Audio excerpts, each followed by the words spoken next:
নমস্কার বন্ধুরা, welcome back to my channel Champa Rannaghar. আজ আমি আপনাদের সঙ্গে শেয়ার করব দুর্দান্ত স্বাদের লাল শাকের চচ্চড়ির রেসিপি। এখানে দেখুন কিছু লাল শাক নিয়ে নিয়েছি, আর লাল শাকগুলোকে ঠিক আমি গোড়াটা ফেলে দেব। শাকগুলোকে একটু বড় বড় করে এইরকমভাবে কেটে নেব। এর থেকে বেশি ছোট করে কাটবো না, ঠিক এইভাবে কেটে নেবো, কারণ এগুলো নরম আছে, সহজেই গলে যাবে। কোনো রকম ছোট ছোট করে কাটতে আর হবে না। আর কত সুন্দর দেখুন কচি লাল শাক। এইরকম লাল শাকের চচ্চড়ি কিন্তু ভীষণই টেস্টি হয় খেতে। তার জন্য একটা স্পেশাল মশলাও আমি তৈরি করে নেব। আর সমস্ত শাকগুলোকে ঠিক এইভাবে কেটে নিয়ে আমি ফিরে আসছি। এখন দেখুন সমস্ত শাকগুলোকে ঠিক এইভাবে কেটে নিয়েছি, আর এটাকে খুব ভালো করে ধুয়ে আমি পরিষ্কার করে নেব। এর সাথে কিছু সবজি মিশিয়ে আজকের আমি চচ্চড়িটা রান্না করে দেখাবো। ডাঁটাগুলোও নিয়ে নিয়েছি, শুধু গোড়াটা ফেলে দিয়েছি। এখন একটা কড়া বসিয়ে নিয়েছি, কড়ার মধ্যে দিয়ে দিচ্ছি সর্ষের তেল পরিমাণ মতো। খুব বেশি তেল মশলারও এই রান্নায় প্রয়োজন হয় না। এবারে ফোড়নে দিয়ে দিচ্ছি 5 ফোড়ন। এখানে অবশ্যই 5 ফোড়নটা ব্যবহার করবেন। দিয়ে দেবো একটা শুকনো লঙ্কা। 5 ফোড়ন আর শুকনো লঙ্কাটাকে নাড়াচাড়া করে একটু ভেজে নিতে হবে। যখন সুন্দর একটা 5 ফোড়নের গন্ধ বেরোবে, তখন এর মধ্যে দিয়ে দেব আলু। প্রথমে আমি আলুটা দিয়ে দিচ্ছি, ছোট ছোট করে কেটে নিয়েছি, কারণ আলুটা রান্না হতে দেরি হয়, তার জন্যে প্রথমে তেলের মধ্যে আমি আলুটাকে দিয়ে দিচ্ছি। নাড়াচাড়া করে আলুগুলোকে একটু ভেজে নেব। 2 থেকে 3 মিনিট পর এর মধ্যে আরও একটা সবজি মেশাবো। দিয়ে দেবো মিষ্টি কুমড়ো এর মধ্যে। দেখুন 3 মিনিট পরে আলুটা একটু ভেজে নিয়েছি, নেওয়ার পরে আমি এখানে দিয়ে দিচ্ছি মিষ্টি কুমড়ো আর আলুটাকে এবার একটু আবারও নাড়াচাড়া করে নিচ্ছি। এর কিছুক্ষণ পরে আমি দিয়ে দেব 3 থেকে 4টে সিমকে আমি কেটে নিয়েছি, সেই সিমটা আমি দিয়ে দেবো। আরও একটা সবজি এর মধ্যে আমি মেশাবো, সেটা একটু পরে মেশাবো, কারণ সেটা কিন্তু দিলেই গলে যাবে, বেগুন। তো সেটাকে একটু পরে দেবো। এখন এটাকে নাড়াচাড়া করে কিছুক্ষণ আমি কষিয়ে নিচ্ছি। ঠিক যখন এই পর্যায়ে চলে আসবে, হালকা রং ধরবে, তখনই এর মধ্যে কেটে রাখা বেগুনগুলোকে আমি দিয়ে দিচ্ছি। বেগুনটাকে দিয়ে আবারও একটু নাড়াচাড়া করে কষিয়ে নেব। কিছুক্ষণ নাড়াচাড়া করে কষিয়ে নেওয়ার পর এর মধ্যে মিশিয়ে দেবো হলুদ গুঁড়ো আর লঙ্কা গুঁড়ো।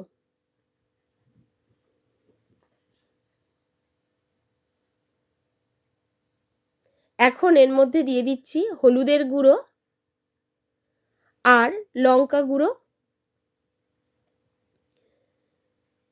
এবারে এটাকে খুব ভালো করে নাড়াচাড়া করে একটু ভেজে নেব, আর গ্যাসের ফ্লেমটাকে মিডিয়ামে দিয়ে দেবো।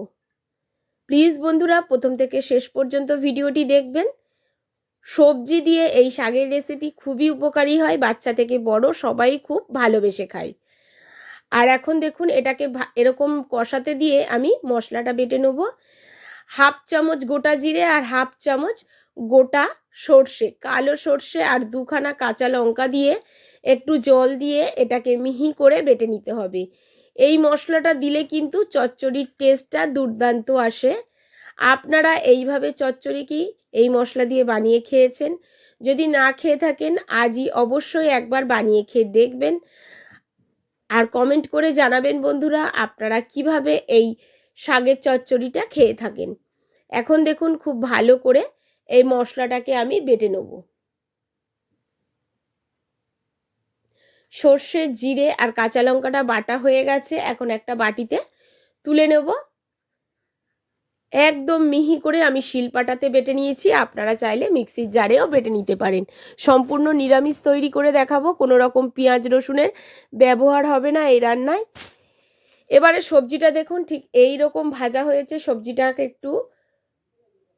সবজিটার মধ্যে এখন দিয়ে দিচ্ছি 1/2 চামচ মতো আদা বাটা। আদা বাটাটা দিয়ে খুব ভালো করে সবজিটাকে একটু কষিয়ে নিচ্ছি, তাতে আদার কাঁচা গন্ধটাও চলে যাবে।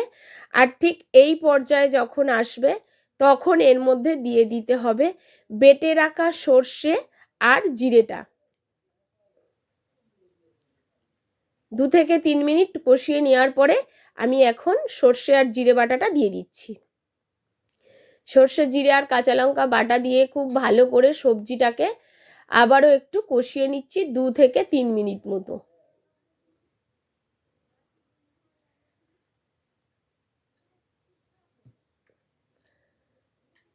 যখন ঠিক এই রকম কষানো হবে তখন এর মধ্যে দিয়ে দেবো কেটে রাখা লাল শাকগুলো। দেখুন ঠিক এই রকম কষানো হয়ে যাবে তখনই কেটে রাখা লাল শাকগুলো দিয়ে দেবো। লাল শাকটা দিয়ে এবারে শাকের সঙ্গে সবজিগুলোকে খুব ভালো করে মিশিয়ে দেবো। এখনো পর্যন্ত কোনো রকম লবণ কিন্তু এই রান্নায় আমি ব্যবহার করিনি। লবণটা একটু দেরি করেই ব্যবহার করব, না হলে কিন্তু সমস্ত সবজি গলে যাবে, শাকও গলে যাবে, সেক্ষেত্রে খেতে বাজে লাগবে। একটু পরেই দেখবেন শাকটা অনেকটাই মজে যাবে যখন সবজি আর শাকটাকে পুরো ভালো করে মিশিয়ে দেবো। দেখুন লাল শাক কিন্তু মানে শরীরের পক্ষে খুবই উপকারী, প্রচুর পরিমাণে আয়রন থাকে। অবশ্যই বন্ধুরা এইভাবে বাচ্চাদেরকে একবার রান্না করে দেবেন, শাকের সাথে সাথে সবজিগুলোও বাচ্চাদের খাওয়া হয়ে যাবে। ভীষণই টেস্টি হয় বন্ধুরা। এবারে দেখুন ঠিক এতটা মজে গেছে, এবারে দিয়ে দেব পরিমাণ মতো লবণটা, দিয়ে এটাকে ঢাকা চাপা দিয়ে নাড়াচাড়া করে একটু লবণটাকে মিশিয়ে দেওয়ার পরে আমি ঢাকা চাপা দিয়ে 2 মিনিট মতো লো টু মিডিয়াম ফ্লেমে রেখে দেবো। এতেই দেখবেন কতটা জল বেরোয় আর সমস্ত সবজি কিন্তু সেদ্ধ হয়ে যাবে। এতক্ষণে আমার সবজিগুলো কিন্তু 80% সেদ্ধ হয়ে গেছে। এখন 2 মিনিট ঢাকা চাপা দিয়ে রেখে দেবো, গড়ি দেখে মাত্র 2 মিনিট। আর দেখুন মিডিয়াম ফ্লেমে আমি রেখে দিয়েছিলাম, কতটা জল বেরিয়ে গেছে। এখন একটু নাড়াচাড়া করে দিচ্ছি। সমস্ত সবজিও সেদ্ধ হয়ে গেছে, শাকও খুব ভালো করে সেদ্ধ হয়ে গেছে, কারণ শাকটা বেশ খুব কচি ছিল। আর বন্ধুরা আমি আগে থেকে কিছু বড়ি ভেজে রেখেছি, বড়িটা ভাজা আমি দেখাতে ভুলে গেছিলাম।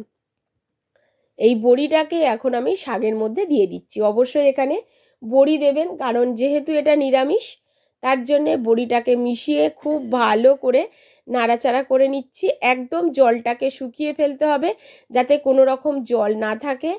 সবার শেষে দিয়ে দেবো একটু এখানে চিনি।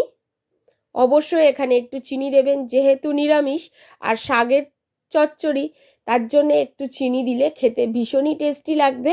তার জন্য এখানে একটু চিনি দিয়ে দিলাম।